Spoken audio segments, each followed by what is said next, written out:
Welcome to Season 6 of the India Energy Hour podcast. This podcast explores the most pressing hurdles and promising opportunities of India's energy transition through an in-depth discussion on policies, financial markets, social movements, and science. Your hosts for this episode are Shreya J., Delhi-based energy and climate journalist, and Dr. Sandeep Pai, energy transition researcher and author. The show is produced by 101 Reporters, a pan-India network of grassroots reporters that produces original stories from rural India. If you like our podcast, please rate us on Spotify, Apple Podcasts, or the platform where you listen to our podcast.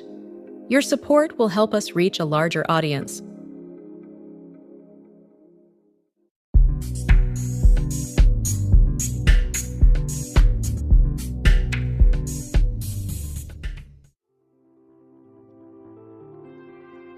Extreme heat is no longer just a seasonal inconvenience. It is now the most pervasive and under-recognized risks, which can distort India's growth plans.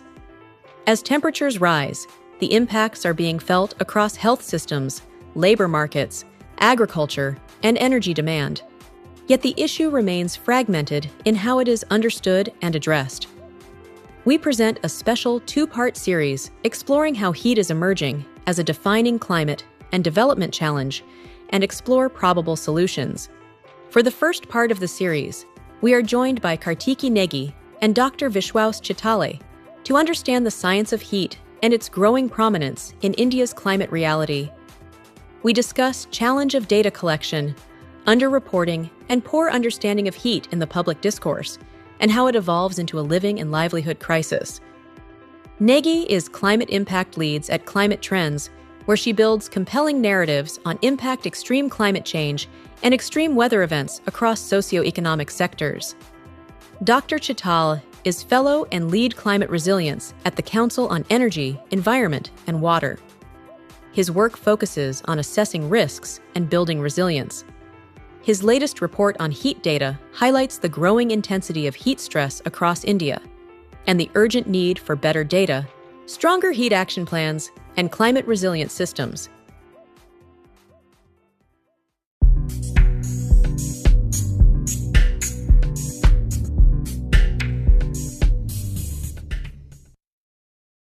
Hello and welcome to the India Energy Hour. Thank you so much for joining us here today. Thank you, Kartiki. Thank you, Vishwas. We are going to discuss a topic that touches everyone's life. It is a topic that we agree we have not touched upon much often, but I think it is high time that it is discussed at a platform like this because it will have far-reaching impacts. So thank you again for joining us here and discussing such a hot topic, pun intended, on the impacts of heat.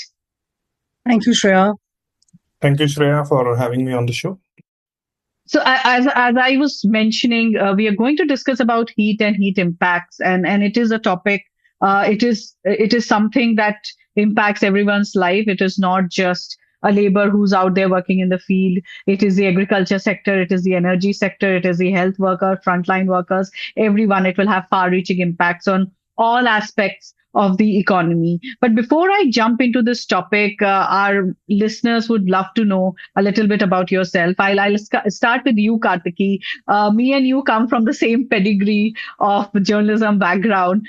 And as fate would have it, we also now work in the same organization. But I'll stop myself here. You have been working on climate impacts, weather analysis, linking it with socioeconomic impact and writing beautiful pieces on that. Can you tell us a bit about yourself and your journey? Well, thank you, Shreya, first of all, for having me here. You have already given an introduction about my previous work. But yes, right now I've been writing about climate impacts for about 10 years now. And so I'm at the crux of, I'm at the intersection point of climate change and its impact. So basically my expertise lies in climate science with a special focus on how climate is changing, how it is impacting, and its impact, its socio-economic acts on people and livelihood. So I almost simplify the complex science into a layman language so that people could basically understand it better and understand how it is affecting their common lives. So that's how it is. Yeah, thank you. But before I move on to Vishwas and ask about his very rich journey, I want to ask from you, just from a very journalistic curiosity, have you seen a change in how weather or now climate and climate impact is being reported across mainstream media? Well, that is a very interesting question. Now, I've been writing on it for so many years, and I still get very much surprised when every day a journalist comes and, ask us a very, very basic questions. Of course, I would definitely say that, all the national level publications, they do understand. There are a few handful of journalists that they really understand that how climate change is playing and, changing the weather and whatever is happening around us. But regionally, if you speak, there's lot gap. There's a very large gap. They still are not able to relate climate change with the extreme weather event. For example, there will be so much of a heat wave with temperatures touching 48 degrees, 50 degrees, and when you go out and read those news reports, they will only say that okay, this temperatures went up to this degree, a record broken, but they do not mention climate change. I was also a part of a study for Reuters Institute of Journalism at Oxford, and there we were reporting that how heat waves are being reported in India. So you will be very surprised that there were very stark numbers when it was easily established that people still do not relate climate change with the extreme weather events. So yeah, there is still a very big gap. Rightly so, and let's hope we can discuss that going forward, and in some way through this discussion try to bridge that gap. I'll come to you, Vishwas. You have worked across national, international organization across a variety of issues, which in some way or another, as I was going through some of your work, has been in some way related to heat or heat impacts. If I can say so. Can you tell us about your professional journey and how it all led you towards this particular topic? And now you're working on a very interesting segment on heat and its data mapping, etc. So can you tell us a bit about that? Sure, thanks. To summarize my journey in a few minutes, it's going to be challenging, but I like challenges. I would go back to 2014 when I completed my PhD from IIT Kharagpur. And my PhD topic was to understand climate change impacts on biodiversity hotspots in India. And then after that, I joined EC Mode, International Center for Integrated Mountain Development, started working on Himalayan ecosystem, started working to understand how the changes have happened in the way the forests function in the Himalayan ecosystems, like the changes in phenology, etc. And all of it is linked with heat, as you are saying. And actually, there I led a couple of programs. One program was on studying the changes in forest fire patterns and using remote sensing data to bring changes into the practice in which forest fire management happens in Nepal. And we had some insightful, processes there, and we were able to bring some changes into the practice by actually understanding that the leaf fall pattern has totally shifted in terms of a couple of months. So usually the leaf fall would happen in Nepal in early January, mid January, but it had shifted by 2 months and it started happening in March, while the forest fire management practices were happening in the traditional way still in January. So we were able to bring that change into the practice, and that kind of really helped me understand how the whole climate change adaptation process happens and how do we bring scientific evidence really to bring the change in the practice and work with the decision makers. And then after that, I was part of the team that contributed to Nepal's national adaptation plan, also gave inputs to Bhutan and Myanmar's plans as well.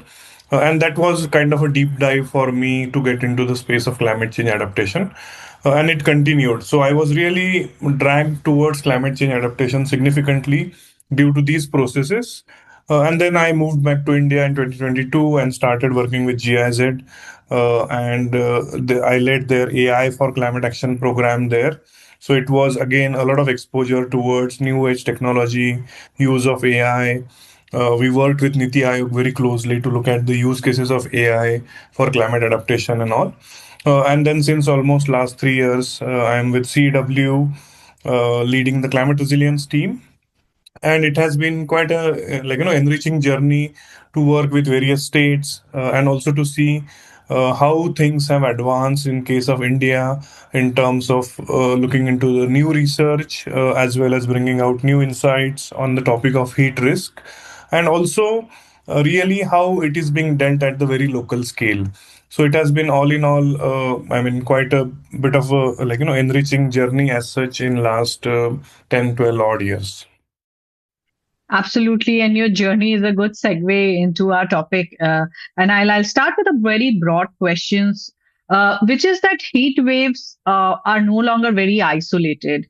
They're a recurring problem, and they are happening across all regions in the country in different at different time period or during the same months. How do we understand this shift as someone who's affected by heat, also someone who's trying to study heat? And from both from the data perspective, research perspective, and writing perspective, what are we still getting wrong about understanding extreme heat? I'll ask Vishwas for you to start first. Sure. So as you rightly pointed out, Shreya, of course, heat waves have increased significantly in the past few years. And I will just bring some statistics for the ease of understanding here. So last year we published a study on district level heat risk index for India. That basically defines that like we all understand that heat waves are happening, but apart from temperatures or apart from daytime temperature, what else is causing the heat risk to be very high in many Indian districts?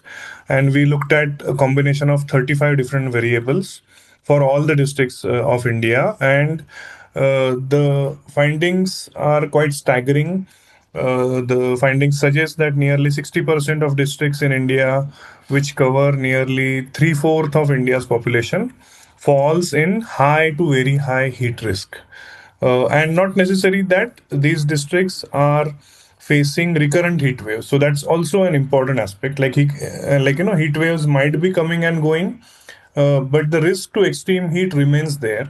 And also in many places, in many states, we are seeing that the overall duration of summer has increased by quite a bit, and that is what is becoming like the new reality.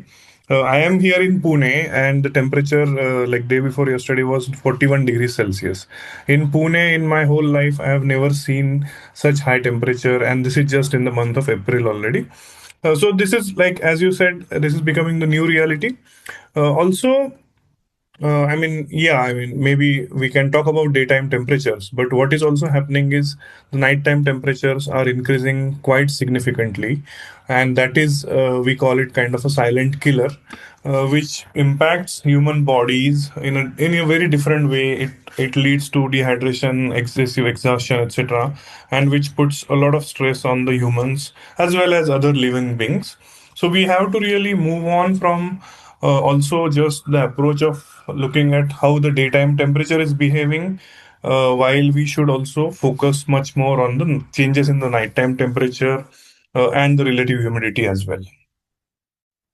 Right. We'll go a little deeper into data and measurement gaps.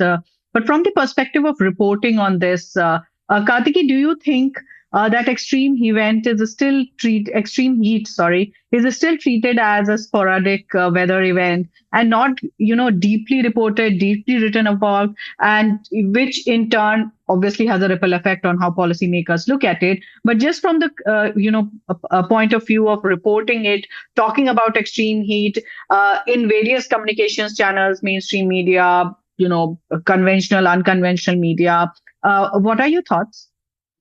So, as I said, I'll also start with some kind of statistics only.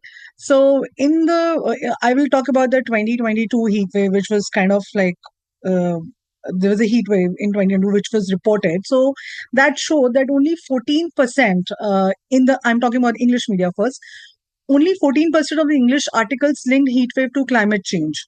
It was less than 10% for Hindi, Telugu, and Marathi. And while 67% of Hindi articles used direct binary causation, that's caused by climate change. So while while everybody will say, everybody do write about that, heat wave, and they're increasing, so they are kind of becoming new normal. People are writing about heat waves, but again, their connection with climate change is again missing. Missing in sense, it's we are treating it very wrong.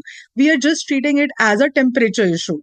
And okay, temperature has risen to this certain degree and all that. It is basically a public health and a systematic risk. So basically, we do not talk about, like as Vishwas said, we are not talking about rising night temperatures or rising humidity, which actually test human body's ability to recover from the heat wave. So these are the points that are really missing from the narrative. We are really underestimating the impacts, how it is impacting the vulnerable one, especially the outdoor workers, vulnerable in terms of women, children, elderly, how it is impacting their health, how it is impacting their mental health. We are even WHO says that in the heat wave scenario, the nighttime adequate nighttime temperature should be 24 degree Celsius for a body to recover itself during night times.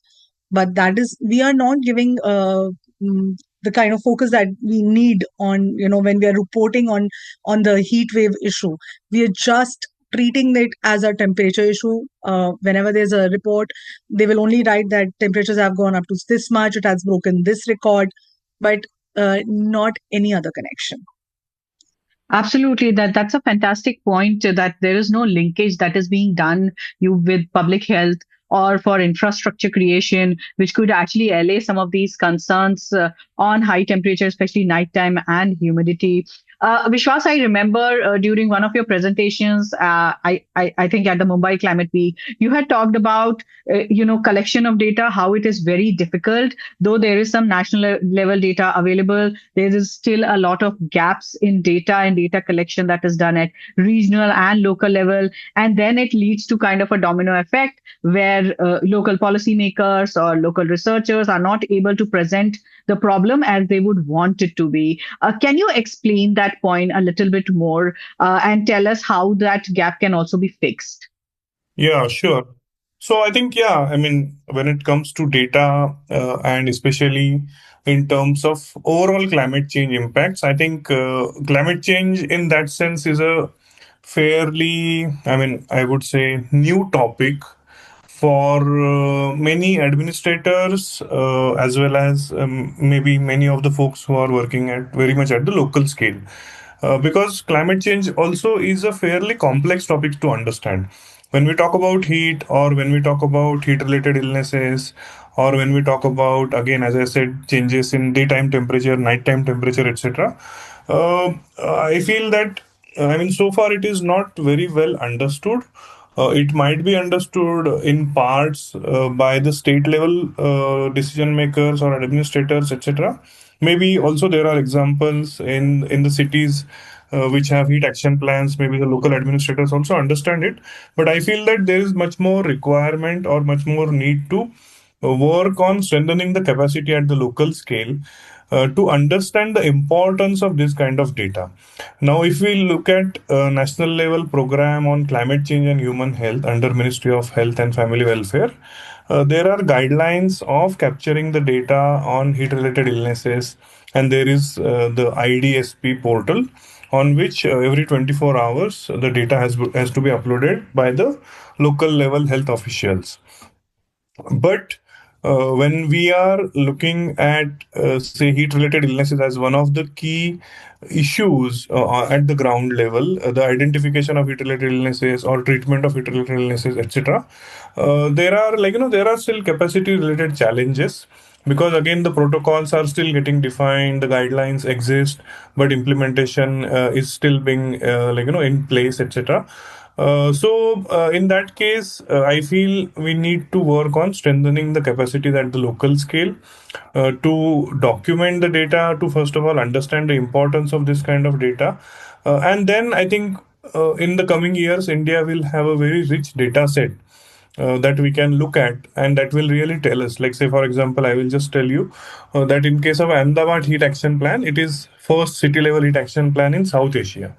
So when the plan was developed in 2015, And in one of the studies from based on Ahmedabad heat action plan, I had seen a very interesting graph that at what degree Celsius temperature does the increase in heat related deaths start spiking up rapidly.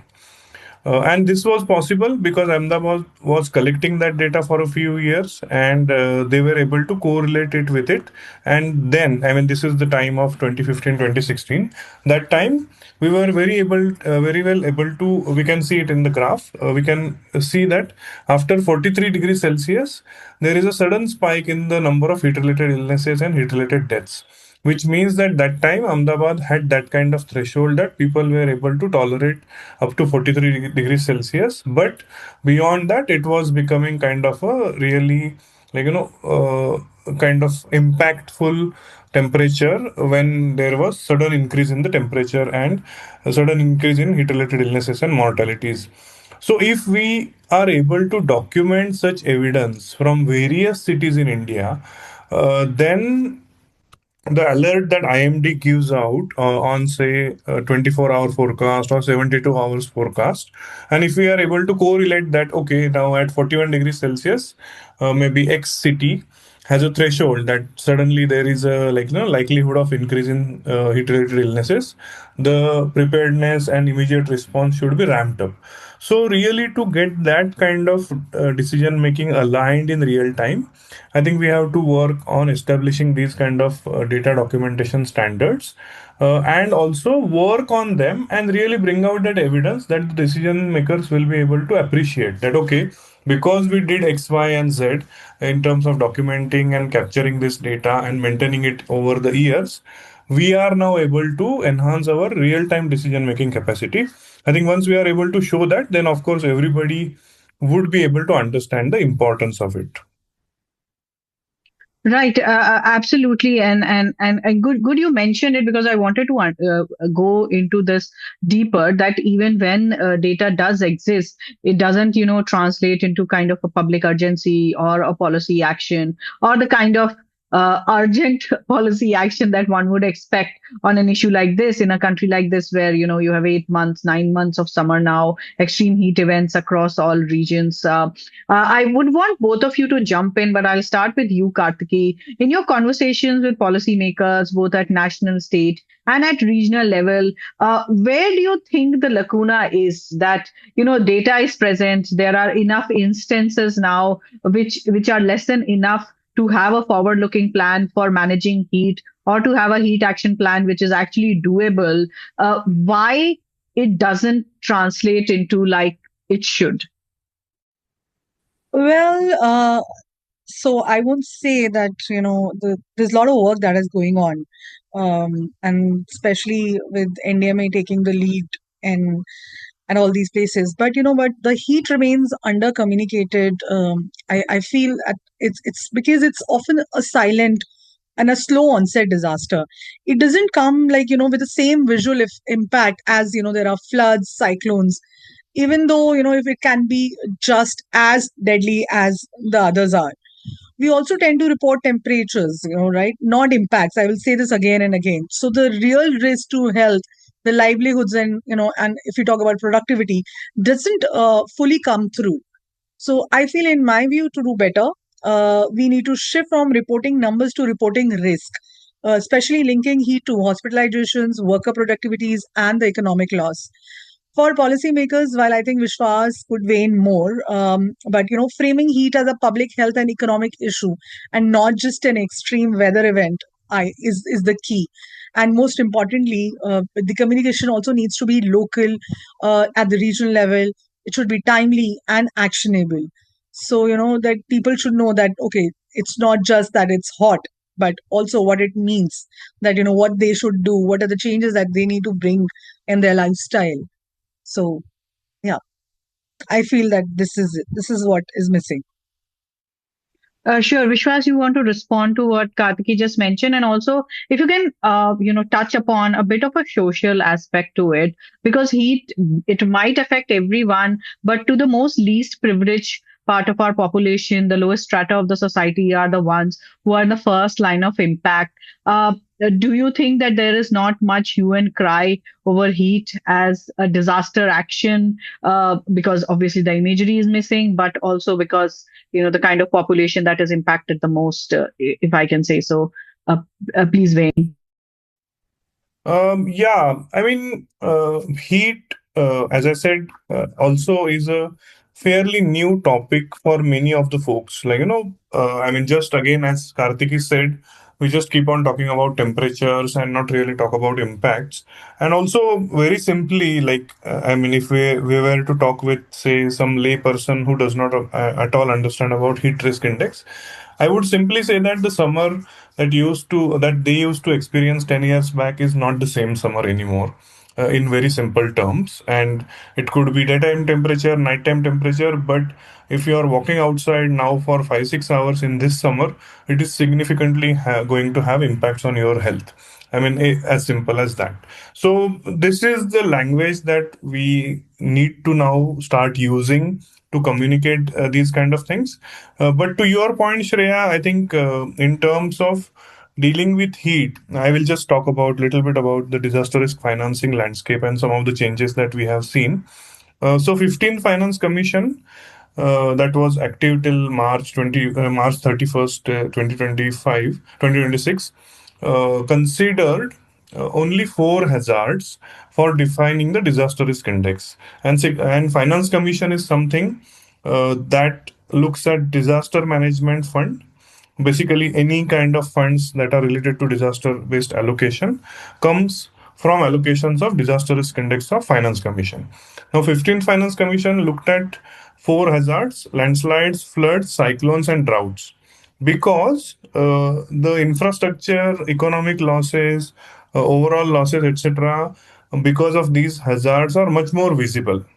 If a flooding occurs, the city gets flooded, you can see that okay, half of the buildings are submerged, etc. There is this much of loss to infra. But when a heat wave occurs, you're not really able to see that okay, what kind of infra loss has happened and why we need to allocate financing for it. But we worked very closely with the 16th Finance Commission team, and actually we were able to share the scientific evidence from our heat risk index report as well as various other literature that is available. And we were like working closely with them to understand their inclination towards inclusion of heat as one of the nationally notified disasters. Now all this effort went on for almost last 2 years, and 16th Finance Commission, when it was announced and recommended, I mean tabled in the Parliament during the Finance Minister's speech for budget this year. Now we know that 16th Finance Commission has recommended heat waves as a nationally notified disaster, which is a big win for all of us, for from heat ecosystems, but also for all the citizens. Because if heat waves is included in the nationally notified disasters, so far there are 12. Now heat waves and lightning are recommended to be included there, which will make the list of 14. And the total pot of disaster management fund that is available for all the states for next 5 years, the total is 2 lakh, I mean in terms of 2 lakh crore Indian rupees, which means that there is no restriction for any state on using heat for like heat related funds for any specific activity.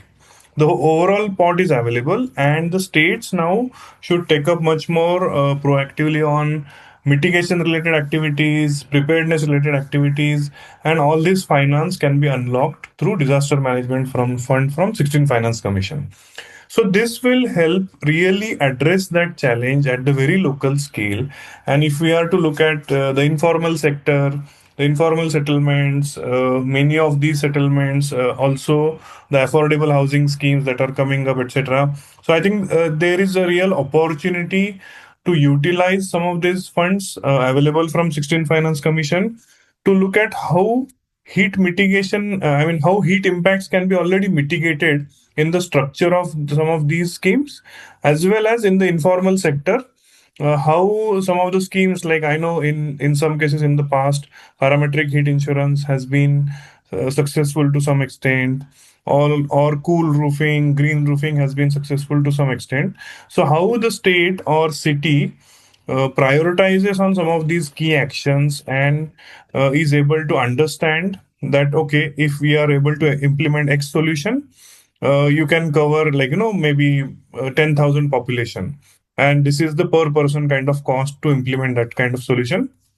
So I think we have to move towards that direction to see how different solutions can be implemented at scale and really document that evidence also in terms of their return on investment, meaning that the cost benefit analysis of these kind of solutions can help us even implement these further in many other states. A very interesting and a heartening development. I hope it goes through where we want it to go. You mentioned the states and how states can follow suit. Kartiki, you work with several states, one being Maharashtra, where we are listening from you only that they are taking some steps in the right direction on heat data collection, heat management, and planning, heat mitigation plans, etc., which would start at both ends of the spectrum. One is data collection, then that communication, and also seeing how it translates into policy. Can you give this? Can you explain this example from the lens of Maharashtra on what that state is doing and in what direction are they taking in heat management? Yes. So in Maharashtra, so they've finalized, they have updated their state action plan for climate change, and through this, they are so again, Vishwas is like one of the curator for that state action plan for climate change. But then what I get through that plan, they plan to take adaptation and mitigation measures across different sectors, whether it's for MSME or whether it's for health, whether it's for different mitigating policies, whether it's how about keeping the mangroves alive. All the actions that a state government could help in mitigating these impacts that are rising from the rising global temperatures or the global warming or climate change, whatever you want to say. So they're doing some very good work, and if implemented, how according in their words, these plans would actually help. For example, for the MSME sectors, it will help people under MSMEs to better adapt, and with that policy, they can. Uh, I think they can actually help themselves from getting losses because of the climate change, because we see there are a lot of temperature that affects small and marginal industrialists, and even the industries are quite affected with it. Their production, it is also affected. Then labor productivity also has also come down. So with that, with these kinds of state action plans, it is the government is trying to safeguard the interest of the ecosystem that we have. So yes, similarly, it is with Tamil Nadu also. We work with Tamil Nadu government also. They're doing a lot. They're giving lots of emphasis on again, as I said, mangroves that actually saves them from the cyclone, the salinization of water. Then what actually telling, spreading a lot of awareness about climate change, and there's some these government are they're trying to spread awareness from the grassroots, like from telling children, children from schools, making them aware of how climate change is impacting us, and how they can adapt these things in their life right from the beginning, so that they're able to adapt themselves better. So yes, a lot of governments. These were the two examples, but the other governments are also working in these directions. Thank you. Two very interesting examples, Maharashtra and Tamil Nadu. These are also the two states which are highly industrialized, where we see the impact of heat not having just on a common person, but large scale industries, MSMEs also facing the impact of heat in terms of loss of man hours, impact of heat on their production, on their factory floor, etc. I'll come to you, Vishwas. Your recent work at CW highlights this kind of risk that industries face, heat stress, what the risk that arises from exposure to heat stress, and also to fragmented data systems and very limited climate risk disclosure. So, how do these data gaps actually constrain decision making among these firms, both large industries and MSME? Can you talk about that, please? Yeah, sure. So I think, there has been some research in the past that tells us that by 2030, India is going to lose nearly 6% of its daily working hours to extreme heat, which means that the conditions in which currently people are working will no longer be livable or workable because of the extreme temperatures. And this is likely to lead to the loss of equivalent of 34 million full-time jobs. And again, this is going to impact nearly 5% of India's GDP. So these are again, some of the statistics when it comes to industry. It is all about the bank sheets or the books, and what kind of profit loss they are going to suffer because of the impacts of heat. But when it comes to MSMEs, and since you highlighted that point, MSMEs are generally much more vulnerable to these kind of impacts, even much more than the normal large scale industries. Because of their limited financial capacity, because of their limited resilience capacity as a whole. That's where I think much more focus is needed on MSMEs as well. And I think in many cases in India, MSMEs are also run at the very household level, very much in the neighborhood level, where also the infrastructure availability, and the solutions that we have been talking about, like cooling solutions, etc., are very difficult to implement. So I think what we need in terms of addressing these MSME centric challenges is, of course, the innovation in technology and innovation in solutions landscape that can be delivered even as cooling as a service, or rental system, etc. So that MSMEs are also able to access it, and they don't necessarily need to invest large amount of money in implementing these solutions. But also, all in all, we worked with the Confederation of Indian Industry last year, and we developed a framework to assess physical climate risk of Indian industry.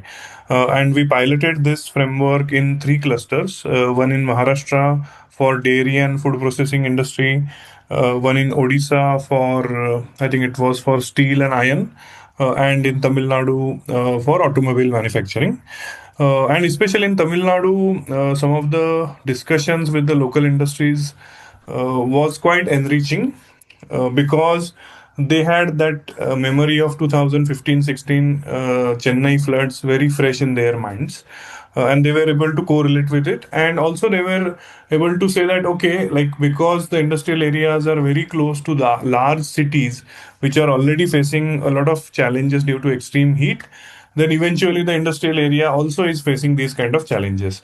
So I think in 2015, 2016, Telangana and Andhra had come up with the concept of climate resilient industrial parks kind of concept. So I think, some bit of work has happened on that, but we will need to further deepen our research and look into what are the ways in which the industrial park can be planned. And if really, by being closer to the city, the industry is going to face much more challenge, then can we really move it to the remote parts, and really see that at least the overall impacts of heat are much more reduced in that sense. So by location or proximity, we are able to reduce these kind of impacts. But also, when it comes to labor loss and when it comes to productivity loss, I think, yeah, I totally agree with you. Not many industries are currently documenting these kind of impacts. And maybe they might be implementing some part-time solutions or temporary solutions, like putting out cooling fans or fogging fans, etc.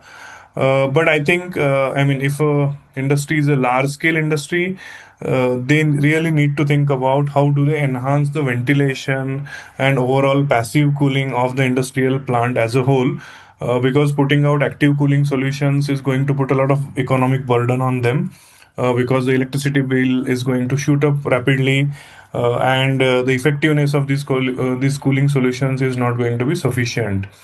So I think, as a whole, we have to look at how heat impacts the economy as a systemic risk, and also how industry can adopt some of these solutions to much more effectively address it. Because, as I said, again, it is all about balance sheets and it's all about books and profits and losses for the industry. But if the industry has been able to sustainably implement some of these solutions, I think the returns are likely to be seen in the next few years. Those are very fascinating insights and so many threads, each going in a different direction in terms of both planning and impact. You talked about energy demand. You talk about how industries need to plan. There needs to be a change in how they manage their labor, how they manage their operations. You have to reimagine a whole factory floor in itself.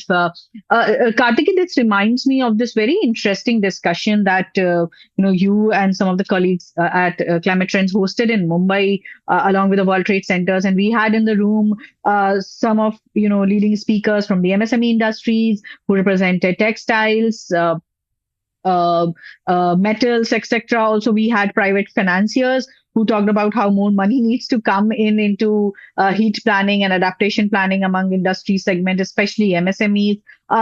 Can you briefly touch upon some of the key takeaways? And do you think that the MSME sectors and the private financing is moving in that direction where heat is becoming a big variable into how they make their future business plans?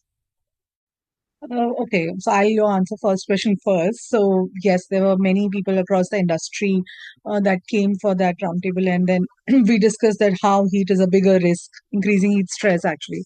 So some of the like one of the representative from ITC, which works across the supply chain, they kind of agreed that the challenge is to assess the risk that these companies can face in future, and how can they can create a conducive environment for workers.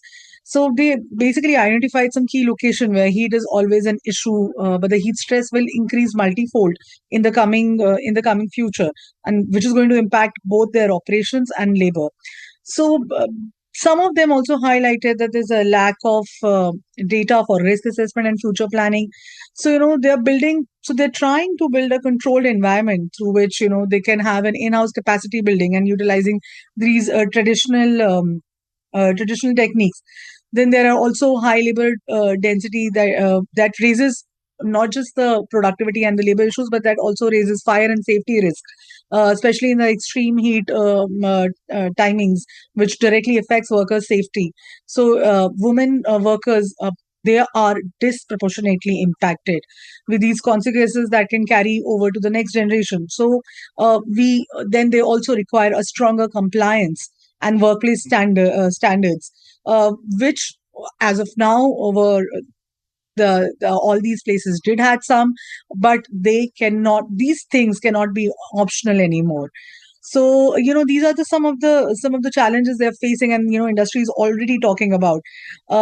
Then if you talk about especially there was a person from MSME where then they say that we first need to understand it, how the heat has historically affected their institution.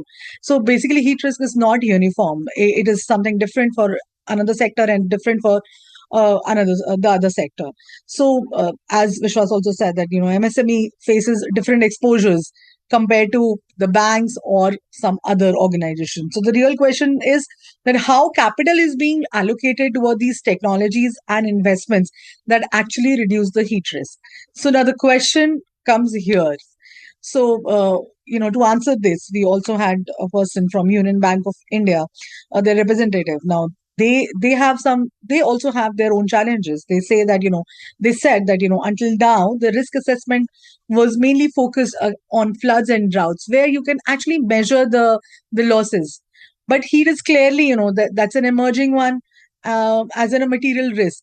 So they are also in process of building some comprehensive climate risk system in the coming years, along with sector-wise vulnerability assessment tools. So this is what in parallel to Reserve Bank of India, which is also developing a broader climate risk framework. So yes, these kind of frameworks now will decide the future. Will decide basically how we adapt and mitigate these heat risks in the coming years. But now coming down to finance, so that remains a challenge. How do we gather public finance? When, how much, to whom? Then that again remains a challenge. Thank you, Kartiki.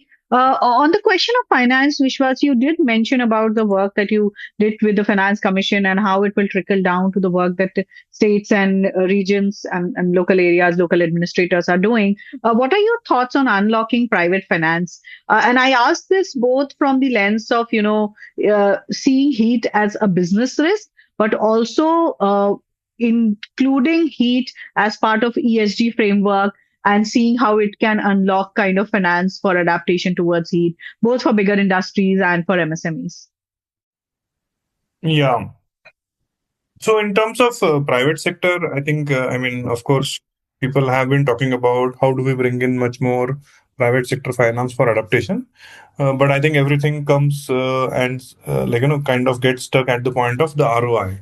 What is the return on investment for private sector there? Because again, it's a business, so you will need to make profit out of it.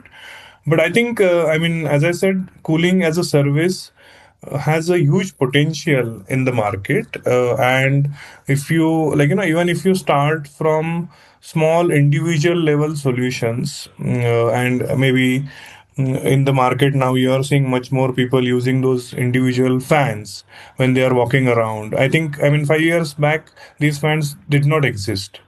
So this is an innovation. People are able to use these fans and they are able to keep themselves cool at wherever they are. And these are very handy kind of mobile kind of solutions. So if we talk about such solutions, I think the market is huge. I think what is needed is some kind of incubation program to look at how to develop these solutions and make business models out of this. I think many startups have picked up on this. I have seen some of the examples of passive cooling technologies, etc. But the scale is missing currently in there because maybe the business models are not well thought of. But as I said, heat itself can become one of the subsectors of climate change related industry. And when we talk about, say, air conditioners, of course, they have been in existence since many years. But how many people have really thought about the heat that the air conditioner exhaust puts out and then kind of increases the outside temperature in the vicinity? So we need to work and we need to innovate on these kind of technologies that exist. But also, there are two aspects to it. One is, of course, industry looking at their own resilience and trying to implement some of the key solutions and really understanding from it that, okay, how they were able to reduce the productivity loss by implementing particular solutions. And from that learning itself, also, that industry might want to pick up on implementing it at scale and really make a business out of it. So I think, these kind of opportunities do lie there. I think it is only about exploring these kind of technologies. And also, in terms of many other countries, like if we look at Middle East, if we look at Southeast Asia, heat, like in case of Middle East, it is very dry heat, but also temperatures really going beyond 50 degrees Celsius. And people have been coping with these kind of solutions to really deal with the productivity losses. While in Southeast Asia, the humid heat is there and has been there in existence in Singapore and many other Southeast Asian countries.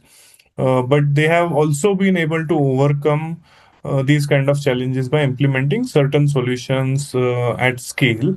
So I think we have to look into these kind of examples and really see what is the contextualization that can be done for India centric environment. And say if we pick up on large scale manufacturing industries, etc., which cannot afford to go through losses just because of productivity losses. I think these kind of industries need to implement these solutions at scale, at with the urgency. So I think these kind of things exist. Currently, I am aware of certain a few organizations running innovation programs for cooling solutions as well. And I think HT Parekh Foundation is one of those. WRI also has announced some of the calls for implementation for development of cooling solutions, etc.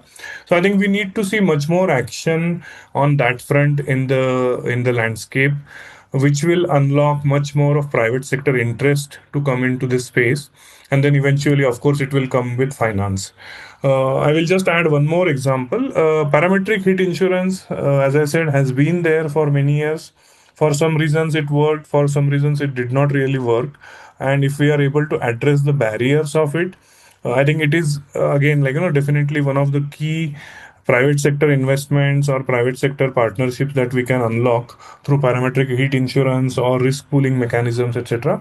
So these kind of opportunities need to be explored, and that too at scale. Thank you for addressing this in such a comprehensive manner with so many threads, and I really want to explore all these threads, but we are short of time. So I'll move on to my last question, and this is to both of you. I'll start with Vishwas, and then I'll let Kartiki have the last word. So looking ahead, this is a forward-looking question.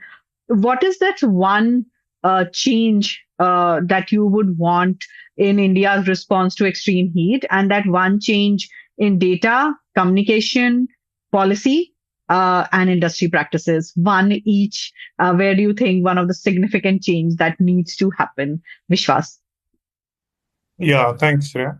So, in terms of data systems, I think we need to document the evidence at the local scale, and that's how we will be able to enriching our data systems, and the trends, etc., will be much more visible.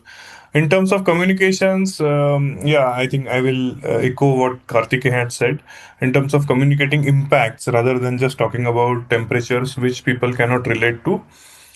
Industry practices, I think, yeah, learning from each other's experience and knowledge sharing or peer-to-peer learning in that case would work pretty well. Policy, I think we are seeing already a lot of development on the policy front, but if we are able to see conversion of policy into action, like implementation of cooling solutions at scale, etc., I think that would bring significant change into the ecosystem of heat resilience in India. Thank you. Thanks a lot. Kartiki, what is your idea of change across these four segments? For these four segments, I think I'll start with the communication first. So this, as I've already said, that heat remains under-communicated. If I had to prioritize one change, it would be to treat it as a more public health emergency and institutionalize heat action plans across all the levels. And they should not be as guidelines, but as enforceable systems. So now this means integrating early warnings, health systems, labor protections, and urban planning like in one coordinated response. So right now, all these efforts are fragmented. So, and coming on, especially from the communications point of view, I would say that biggest shift would be move from reporting temperature to communicating risk and impact. We need to stop saying that it's 40 degrees Celsius, and we should start saying that, what it means in terms, what it means for health, what it means for work hours, what it means for productivity and survival, especially for the vulnerable communities. Making heat visible through localized and actionable messaging will be able to drive both public emergency, public urgency, and public response. So I feel that this could be the biggest shift. Thank you. Thank you so much. Thank you, Kartiki. Thank you, Vishwas. This was an enlightening conversation, and I hope this kind of prompts much more communication on heat and heat impacts. And as Kartiki has now mentioned, and we will also try to do that, that the conversation around heat cannot just be on temperature alone. It needs to go beyond that. It needs to talk about risk. It needs to talk about impact and how a human body or a worker or anyone sitting inside or outside the office faces it. So thank you to both of you for this very insightful conversation. I had a great time, and I hope the audience will be learning a lot of new things through this conversation. Thank you, Shreya, Shreya, for having us.